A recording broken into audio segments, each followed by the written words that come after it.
प्रिया नाटकाला जाताना मध्येच बहाणा बनवते. ती असं दर्शवते की तिला तिच्या मैत्रिणीचा फोन आला आहे आणि एक प्रसिद्ध फॅशन डिझायनर त्यांच्या कॉलेजमध्ये आला आहे आणि म्हणून त्या मैत्रिणीने फोन केलेला हिला की तू पण ये म्हणून.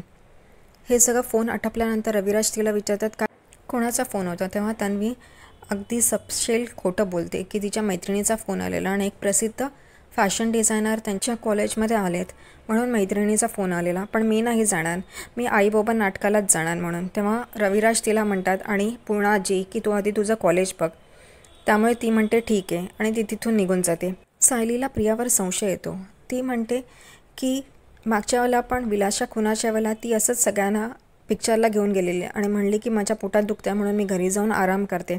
यावेळेलाही तसंच घडते. नाटकाला जातो आणि ती मध्येच कॉलेजचा फॅशन डिझायनर येणार आहे. असे कसे मोठे फॅशन डिझायनर कधीही येतील म्हणून तिला संशय येतो आणि ती विचार करत असते. तेवढ्यातच पूर्णा आजीचं लक्ष तिच्याकडे सायलीकडे जातात.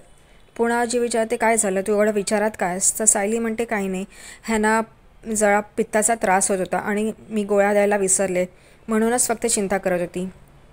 तेवढ्यात कल्पना म्हणते तुला काही चैन पडणार नाही, तू जा आणि त्याला गोळ्या दे आणि लवकर ये नाटकाच्या ठिकाणी. ती म्हणते हो आणि ती पण तिकडून निघून जाते. इकडे घरी अर्जुन विचारच करत असतो की ही कोणती गोष्ट मला सांगणार आहे अशी महत्त्वाची. तेवढ्यातच त्याचा दरवाजा वाजतो. बघतो तर प्रिया असते. ती म्हणते चल ना, मी तुझ्यासाठी स्पेशल प्लॅन केला आहे. तो म्हणतो काय? ती खेचून त्याला खाली घेऊन जाते हॉलमध्ये. तिकडे सगळे रेड बलून्सनी आणि टेबल सजवलेलं असतं आणि ती म्हणते मला तुला खूप महत्त्वाची गोष्ट सांगायची आहे. आणि तो म्हणतो ही जशी आली तशी सायली पण यायला हवी, सायली कुठे अडकली आहेत. आणि ती त्याच्याशी बोलत असते. तेवढ्यातच अर्जुन मनात म्हणतो की ही बहुतेक आता मला विलासच्या खुनाची गोष्ट सांगणार आहे. अर्जुन इतका मूर्ख कसा आहे? एवढं सगळं टेबल सजवलं आहे, एवढं सगळे रेड बलून्स लावले आहेत, हे रोमॅन्टिक ॲटमॉस्फिअर आणि त्याला वाटतं की प्रिया त्याला विलासच्या खुनाबद्दल सांगणार आहे. एवढा कसा मूर्ख वकील आहे हा कळत नाही. तिथे त्यांच्या गोष्टी चाललेल्या असतात. सारखा अर्जुन तिला लहानपणीच्या गोष्टी सांग, विलासच्या गोष्टी सांग, वात्सल्य आश्रमच्या गोष्टी सांग, असं सारखं तिला सांगत असतो. ती काय एवढी मूर्ख आहे की हे सगळं सांगायला त्याला? आणि सारखं विलास विलास विलास केलं तर तिला संशय नाही करणार? एवढा क्रिमिनल वकील त्याला बनवलंच कोणी हे काय माहीत नाही. तो तिला सारखा हे विचारत असतो आणि ती पण त्याला खेळवत असते.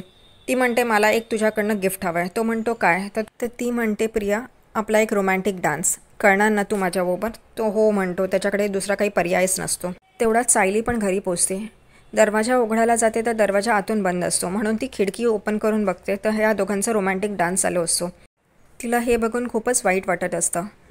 आणि डान्स झाल्यानंतर अर्जुन म्हणतो आता आपण गप्पा मारूया ना तुझ्या लहानपणच्या विलासच्या वात्सल्य आश्रमचा. तर ती म्हणते नाही, मला तुला काहीतरी महत्त्वाचं सांगायचं आहे. आणि ती एक रोज हातात घेते गुलाब आणि म्हणते आय लव्ह यू. अर्जुन एकदमच डसकतो. इकडे सायली पण खूप चिडते. तिला खूप वाईट वाटत असतं पण काय करणार. आणि इथे प्रिया ती आपला डाव खेळते. ती अर्जुनला बरोबर मूर्ख बनवत असते पण हे अर्जुनला तर काही कळतच नाही. तो मूर्ख बनत असतो. एवढा मोठा वकील आहे पण एका सामान्य व्यक्तीपुढे मूर्ख बनला आहे. अर्जुन सारखा बाहेर बघून सायलीची वाट बघत असतो. प्रियाला काहीतरी डाऊट येतो. ती म्हणते हा सारखा बाहेर का बघतोय आणि तीही बघायला लागते. तेवढ्यात तिला सायली दिसते. ती म्हणते बरं झालं, आता खरं काय खोटं काय इकडे समोरच होऊन जाईल. मूर्ख अर्जुनला तर ती सायली काही दिसत नाही पण प्रियाला बरोबर सायली दिसली. ती म्हणते सांग ना आणि ती अर्जुनला जबरदस्ती करत असते. बोल ना, मला आय लव्ह यू बोल ना. तेवढ्यात अर्जुन नाना प्रकार करत असतो प्रियापासून दूर जाण्याचा पण प्रिया हट्टालाच पेटलेली असते. ती सारखं त्याच्या मागे लागलेली असते. बोल आय लव्ह यू बोल म्हणून.